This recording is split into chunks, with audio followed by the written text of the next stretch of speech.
wote na bandeko banamujika merci pour cette contribution, merci pour la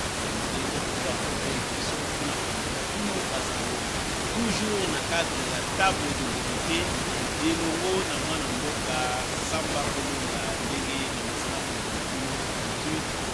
mokili ezali toujours balance peut-être teko moto moko te aéchappaka justice ya nzambe soki justice ya mokonzi te osala kobala.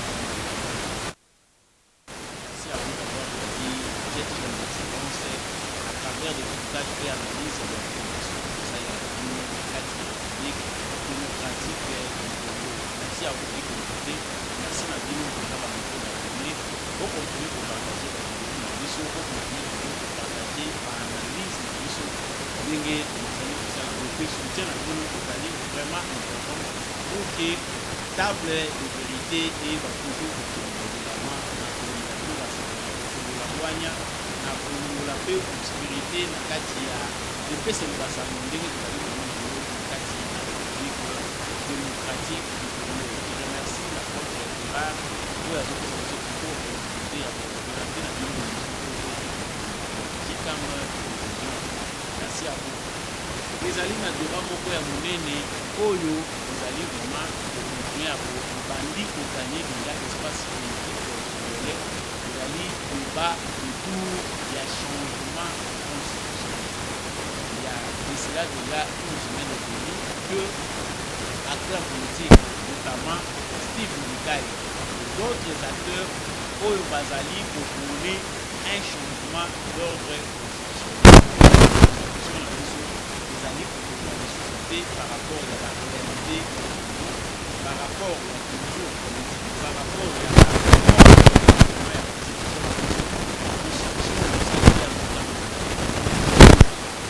insuffisance mingi oyo ezali kosala que makambo ekende na ndenge. De l'autre côté, il y a aussi une frange ya bapolitique oyo bazomona te ezali important te que constitution ezala changer.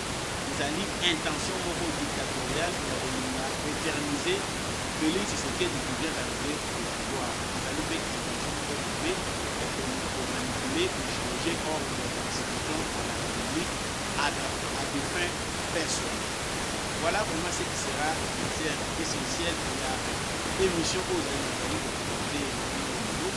constitution de Nicaragua. En contexte de mini constitution en haut, depuis malamu pe mabe oyo constitution wana emeli ezali nini. Est-ce que ezali important lelo congolais a changé constitution na ye tout au long ya constitution tosuka mpe wana te po ezali bonus kolobela likambo ya jeunesse ya anglaise ya PPRD na bango ezali wana neti azali souverain bazonga kwaya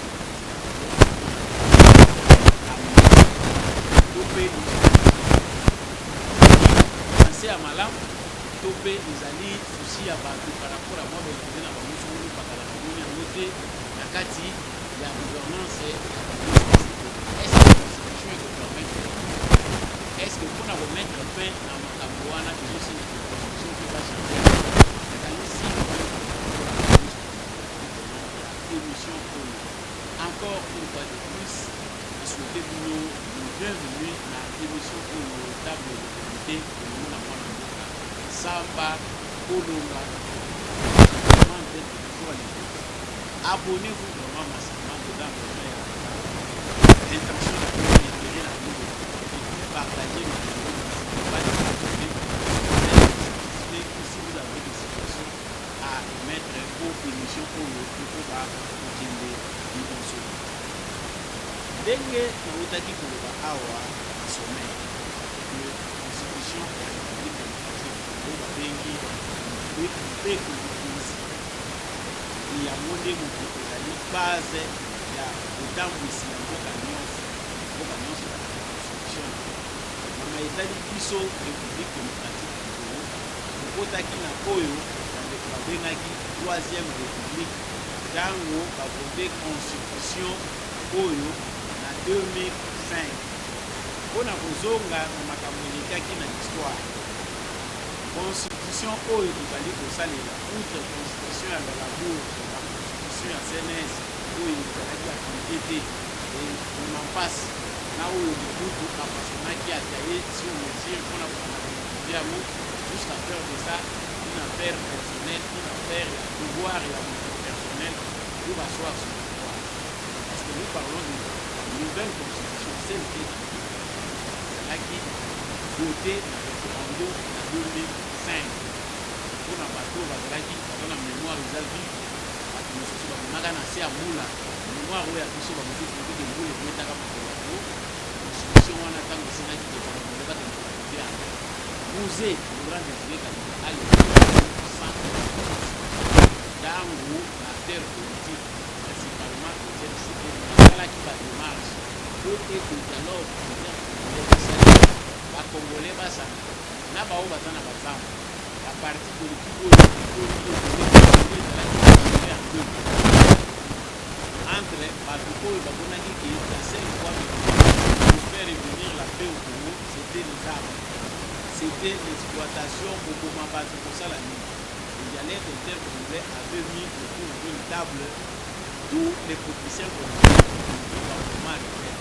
opposants oyo soit ya résistance armée le cadre ya kobamene mpe na république de Congo dans le cadre d'amener un nouvel ordre institution. C'est pas de à Lusaka. Mais yango ko permettra que constitution oyo tozali kosalela lelo tobi il fallait une constitution oyo tozali kopermettre que oyo bato mosusu bamonaki bato parce que mosusu tozali bakomi bana tous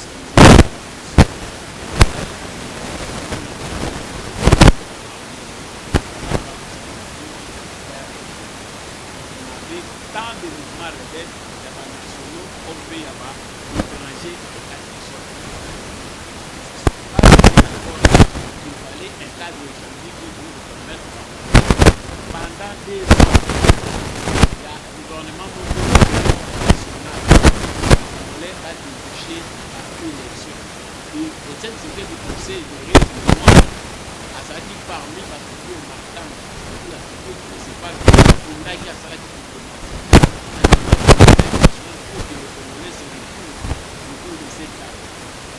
rappelle que il y a eu des négociations ratées plus de 3 mois. Oh, batangaki kosala makambo na ndenge na bango en isolant moto azalaki lokola architecte ya dialogue wana. Ici parce qu'on parle de la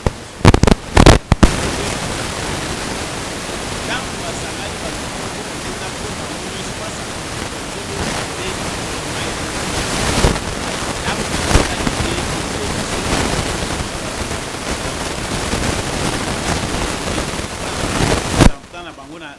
institution, ils ont voulu un cadre juridique constitution. Mais cette constitution, c'est après que les Congolais sauront que les constitution votée en toutes pièces par les Européens, l'Union européenne surtout, par les Français et la Belgique. Tokobo Sanate, lui Michel Koyana Congo Awa pour venir, on dirait Moutoumoko Azoya pour parrainer la constitution, Azo échanger en Kabila. Les Congolais badimana sa mbula. Nous autres, nous gardons encore notre mémoire vive pour savoir que il n'y a qu'un seul politicien congolais ou congolais que n'allez pas signer l'acte de vente de votre pays. Le mal du Congolais, c'est l'histoire parce que nous n'avons pas le temps de juger politicien à politicien sur base de dire à travers l'histoire. C'est qui un homme politique. Etienne Tshisekedi fut le seul politicien oyo ayebisaki na ba Congolais que cette constitution là des belligérants ne peut pas devenir la loi fondamentale des Congolais. Ba Congolais na lobi boboya côté rendez-vous wana constitution wana côté kamboka na bino. Certainement jusqu'aujourd'hui il y a des Congolais qui n'ont pas encore toujours compris que la constitution actuelle, la constitution qui est du pays est la cause, il y a pas mal, il y a légitimité, il y a ma bébé, que ce soit sur le plan institutionnel, que ce soit sur le plan international, na kati ya mboka na biso. Notre pays a été mis sous tutelle. Notre pays a été doté d'une constitution montée en Occident au profit des intérêts des individus. Bazwa biso batie biso na régime moko international ezosala ke Congo ezala mboka moko surveiller, Congo ezala mboka moko pour prendre des décisions. Il faut bango baya kovanda ba décider nde Congo est décollé. Ça fait très mal d'entendre ça parce que au moins les mieux informés savent que mboka ezalaki vraiment kokamba mamabe. Mais tangu biso ba Congolais, tangu ba Congolais en général, ba sepeli kokende na bango na référendum. Les Congolais ont choisi leur voie parce que les Congolais pour na ba mususu ba yebaki élection té. Pour ceux qui étaient jeunes, yebaki élection exacte, nous devons aller aux élections. Tshisekedi là, c'est du passé à ça vieillir. Il y a certaines choses qu'il oublie. Il faut que cette constitution soit votée. Nassé Amboula, pour ceux qui se rappellent cette date-là, en 2005, Makambo Sali Makandengewan. Et quand on a voté la constitution, Kabila a validé Ango. C'était un crime pour Etienne Tshisekedi qui maîtrisait les enjeux de l'époque Wana. C'est-à-dire on a institutionnalisé les pillages. Que maintenant tous ces gens-là vont se comporter comme ils veulent, bâtir Ango. Parce que cette constitution-là n'était pas adaptée, n'était pas une constitution par rapport aux réalités, par rapport à l'histoire, par rapport à la géographie de la République démocratique du Congo. L'erreur, c'est une erreur commune des Congolais d'avoir accepté cette constitution-là. Tant que déjà Ekoti est consommé, c'est tout un peuple, on prend bonne note. On prend ça pour un acquis parce que c'est tout un peuple nakati ya recherche à maturité na ye nde ba ponaki constitution wa. Etienne Tshisekedi a se retiré, mais lui de PES et Etienne Tshisekedi voyaient cette constitution là, vivaient cette constitution là de fait. Ce n'était pas une réalité oyo bango bandimaki. Mais ici, parce qu'on parle du changement constitutionnel oyo à l'ordre du jour. Na kati ya changement constitutionnel au bazolo bela bato bakomi kotala komi komituna. Pourquoi tant de désordre sur le plan institutionnel? Pourquoi tant de désordre entre institutions présentes de la République na ba institution mosusu? Toza na kati ya régime semi-présidentiel oyo ba pesi biso na constitution otosalela. Ce régime là semi-présidentiel met le président devant une responsabilité partagée. C'est-à-dire, bien que tout ça pour voter président pour un mandat de 5 ans, mais le premier ministre que lui nomme est responsable devant le Parlement. Le président a nommé le premier ministre wana bakoki kokweyisa ye na Parlement. Dans ce régime semi-présidentiel, le pouvoir n'est pas tout centré au président de la République comme détenteur et un mandat. Non. Il partage la responsabilité na premier ministre, na Parlement. C'est-à-dire et à Kokabola. Et dans ce contexte-là, si le président n'a pas un premier ministre qui est issu d'une majorité propre à Yemoko président, il perd la gouvernance du pays. Ndenge to boni ango to expérimenter ango awa na réalité ya coalition FCC cash. Je n'entrerai pas dans beaucoup de détails parce que Congolais n'ont soit ça yebi makambo to vivre. Yango et Sali Kimboka na biso à tous les niveaux. Nous avons des institutions budgétivores. Quand on parle de l'institutionnalisation du pillage est comme une institution, c'est-à-dire à tous les niveaux, on a rempli les pays des institutions, voire inutiles. Pour les alliés n'ont servir, mais les alliés n'ont contribué qu'à pour un partage à gâteau. C'est-à-dire bateau, on dit dans les institutions à un certain niveau, ils ne font absolument rien. Apport na bango les alliés na développement ya mboka. Parce que quand on conçoit une constitution, on la conçoit par rapport aux réalités du pays. Quand on la change aussi par rapport à la réalité, n'a pas intérêt à mboka pour un moment wana. Ceux qui peuvent bakoya lobby ba moni que sengeli mboka na biso makambo changer, ils vont aussi revoir certains des articles. Mais dans le contexte to komi ya lelo na Congo, mabulo to moni timolami partout, que ça soit la constitution, que ça soit la loi na biso ya finance, que ce soit la loi minamini, le code minier na biso, tout est fait dans l'ordre d'un pillage qui a été légalisé à cause de cette constitution. Les Congolais n'ont pas le temps de se poser des questions. Les Congolais n'ont pas le temps d'aller fouiner dans le passé quelles sont les erreurs qu'ils ont commises pour le Congo et Komanaïta Oyo. Et parmi les erreurs, c'est le fait d'avoir accepté une constitution conçue pour les belligérants. Les belligérants, pour peut-être le terme que vous allez passer en français, les belligérants, ils arrivent à nous na Zamba, les rebelles, les hors-la-loi, qui voyaient qu'il fallait assassiner des gens à l'est du Congo pour faire entendre leur voix. Il fallait piller les villages pour la conquête militaire, pour conquérir tout un grand territoire, la République démocratique du Congo, par la rébellion. Et tout ça dans un désordre bien planifié. Le Congo est aujourd'hui l'objet, le résultat d'un complot, réalité congolaise. Ce complot-là a aussi été validé par notre constitution. Le loba toazali kolobela ba mine. Je retourne dans ma propos na yebisibino awaya vente ya mboka. Pour ceux qui ont encore la mémoire, qui gardent encore la mémoire, il y a Badir Etienne Tshisekedi l'avait dit, Bokei ko signer acte de vente ya mboka na bino. Désormais considérer ces pays-là comme vendus.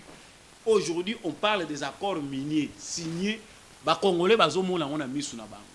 Quelle est cette province-là oyo ba concession ba tekate? Quelle est cette province-là où ba zamba ba tekate? Aujourd'hui, on cherche à récupérer un pays déjà vendu par les Congolais eux-mêmes, sans le savoir, dans toute ignorance. Les Congolais, on parle du Katanga, on parle du Nord Kivu, Sud Kivu, les gens pensent qu'il n'y a que ces provinces-là qui sont très riches. Mais aujourd'hui, on parle du Kasaï, on parle du Bas-Congo, on parle de toutes les concessions. La faune et la flore, c'est aussi la richesse du Congo. Bazamba lelo ke okuti mutu akuti 2000 hectares yemoko. Un étranger qui s'achète 2000 hectares au Congo. Voilà la concrétisation. Il y a rêve, il y a makambo oyo Félix Nani Etienne Tshisekedi alobaki pour le Congo. Mais aujourd'hui, que certains politiciens, nous n'allons pas avoir le temps ici à Kokota en profondeur pour savoir quelles sont les réelles motivations. Qu'il soit il y a mal de positionnement ou pas, mais l'intérêt que nous avons tous, Bissoba Congolais, est-il important de changer les constitutions? De par nos analyses, de par les informations que je viens de vous transmettre, Ezali impérieux Congolais va changer la constitution. Parce que la constitution est adaptée à la réalité, à la politique à Congo. Ezali sécurisante. Constitution parce que chaque fois ceux qui totali ba loi ou esengeli ko modifier na kati ya constitution ezali ebelé. Nous irons toujours des changements à la loi, des changements à la loi. Et vous verrez que certains ont verrouillé, tourné, jusqu'à la récente loi modifiée par Joseph Kabila, au profit de son empire, pour se protéger eux-mêmes, se protéger Bango, Bakabiliste, contre les poursuites judiciaires, intouchable. Dans quel pays peut-on accepter que les citoyens, il y a même pays, intouchable, il faut les toucher. C'est-à-dire une catégorie des individus à part. Voilà ce qui fait souffrir les Matata Pognes et les autres. Parce qu'ils avaient travaillé dans Katia Souci à que Ndenge Biso Tozali Kosala Awa, Tangu Atam Lobby Ekoya et Uzala Mabe Pona Biso, nous aurons des lois qui vont nous sécuriser. Parce que instaurer na mission Congolais Nyonso un régime, Yako Bango Bazala ba oligarque. Bango bazala baroua, ba intouchable, oyo mutako ko interpellé. Aujourd'hui, ils défendent ça corps et âme que constitution wana ezala kaka bongo pour continuer à sécuriser bango. Et vous verrez que si ce débat persiste, ndenge toza ko kende na débat oyo, il y aura même des gens à l'Union européenne parce qu'ils se préparent déjà pour ça. Oyo bakoya ko défendre constitution wana, oyo bako taxer Tshisekedi des dictateurs. Que voilà, Tshisekedi veut changer la constitution pour s'éterniser au pouvoir. Ici, on peut informer. On ne connaît pas les intentions des humains, mais si Tshisekedi ose de se transformer en dictateur, ça sera son propre parti politique qui les combattra. Parce que les gens ne comprennent pas la réalité de ces partis. Ici, Steve Mbikai et les autres qui ont vu clair, Monique est commis maintenant nécessité. Et commis maintenant impérieux. Ils allaient presser. Ce qui va réformer sur le plan institutionnel nakati ya Congo, il faut constitution et ça la changer. Les autres parlent de réformes, les autres parlent de révision, Mais c'est bien de changer cette constitution-là parce que Isaac Otamboula Malamouti. Ici, c'est aux Congolais de faire l'inventaire de cette constitution. Outre les élections, oyo batu ba profiter nango comme moyen na bango ya kosakana na ba Congolais, ko malmener ba Congolais à tous les niveaux. Qu'est-ce que cette constitution a amené? La constitution a amené l'alternance, c'est cette constitution qui a amené les élections, mais vous pouvez dire dans tout pays qui se veut démocratique, il doit y avoir alternance. Dans tout pays qui se veut démocratique, il doit y avoir élection. Est-ce que on a reçu l'élection à Malam, on a reçu l'alternance, c'est la question à la constitution. La constitution n'est pas fondée démocratiquement seulement sur l'alternance et les élections. La constitution a des vertus où ils allaient protéger l'intégrité de Mboka. La constitution est allée na ba principe où ils allaient permettre que les citoyens se basent à la égaux. La constitution est allée na ba garde-fou où ils allaient que Mboka sur le plan du droit et à la sécuriser face à des menaces extérieures. Si votre constitution ne vous sécurise pas par rapport à des menaces extérieures, c'est une mauvaise constitution. Nazana tangu mingi tawa ya kopesa ba détails nyonso technique bato ebelo batanga ka ba 8 ans ya kotanga ka botangi constitution na bino article ebele, vous verrez ça. Vous verrez qu'ils allaient pénible. Mais awa toujours dans le même ordre d'idée. Parce que les Congolais déjà affaiblis. Les Congolais sont victimes d'un complot international validé par les propres fils du pays. Complot où ils ont ça là que les Congolais lelo base à la médiocre. Les Congolais lelo base à la niveau ya ba comme ça biso ne terre bonyama oh lelo to comme vous excuserez les termes si ça dérange. Mais c'est ça au côté loko balinga ki ba comme ça Congolais. Réduire les quotients intellectuels des Congolais pour que les Congolais ne réfléchissent pas, que les Congolais s'occupent pas seulement du manger et du boire. Oye tikali ezota la yeti. Bande qu'on a biso jeunesse katangaise parce qu'on ne parle que de vous. La jeune Katangais, les Katanga nyonso ya ba aventurier politique. Surtout ebele bazaka même originaire ya Katanga te. Bakendaka kolinga ko bandela ba trouble kaka kuna. Heureusement, une information en passant pour dire le pape va descendre. Le pape soka yena Congo wandenga zali ko envisager koya, il sera bientôt, seront les informations. C'est au Katanga qu'il va descendre parce que et les responsables religieux qui se disent religieux, qui se disent église au milieu du village, baza à la base il y a autres ka bakatakatanga, autres ka rébellion moko linge botama, ce sont eux qui se sont arrangés.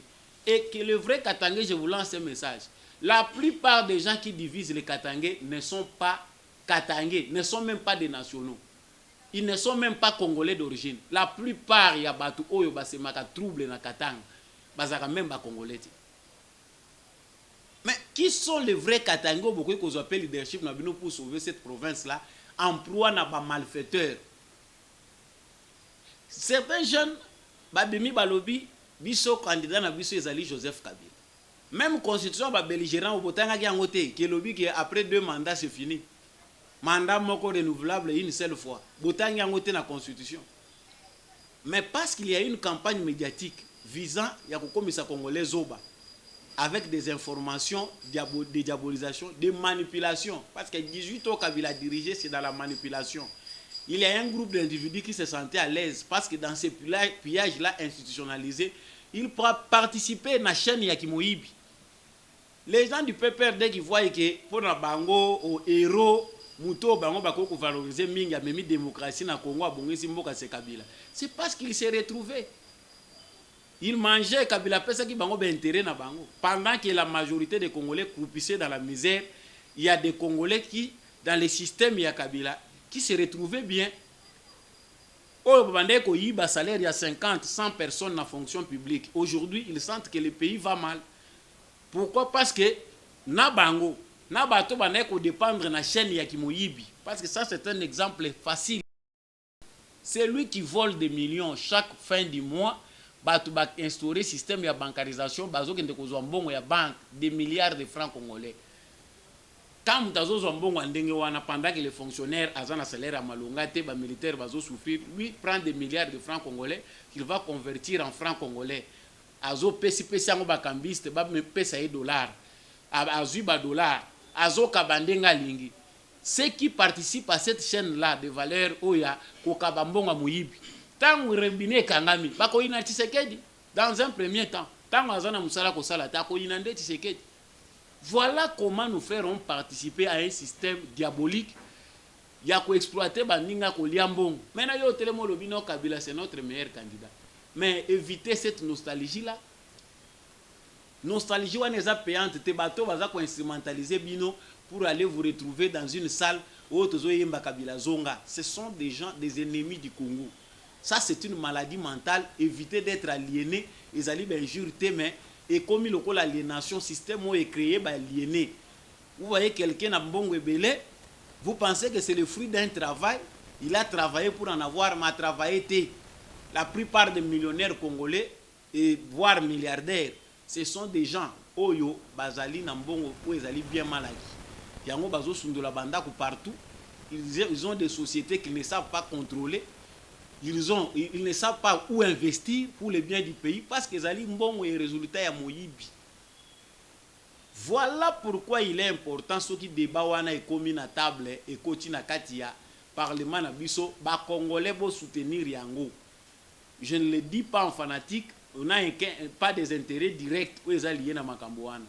Mais il est aussi impérieux que la constitution soit changée, pas pour permettre que Joseph Tshisekedi abakisa ba mandat ou bien s'ériger en dictateur. Non, pour permettre à ce que train de institution na biso budgétivore mususo et limois effacer certaines institutions qui ne sont pas ba structure mususo et botami kaka pona ko kabela bato bambongo kolongola yango et ko aider pour favoriser politique à gouvernement.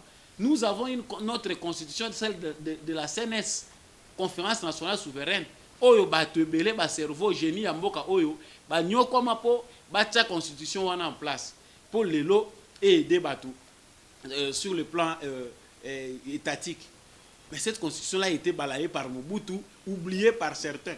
On peut revoir cette constitution-là, permettre à ce que les Congolais, basés sur leur propre réalité, dans un système politique, oyo ezali ko concorder na ba réalité congolaise, na histoire du Congo, pe na ba réalité du moment, face aussi aux menaces de la mondialisation, na complot international au Congo, ils ont faire face nango. Voilà ce qui était essentiel pour Nalelo. Pourquoi il faut une autre constitution? Parce que celle que nous avons nous a beaucoup détruit. Et comme ici, les Congolais, les étrangers, Nakati, Yamboka Nabango. Congolais, c'est le moment de se réveiller. Évitons des polémiques inutiles. Parce que les Congolais est aujourd'hui spécialistes de la bêtise. Là où on parle de bêtises, c'est là où les Congolais se sentent en sécurité. Là où on parle du sérieux, c'est là où les Congolais négligent.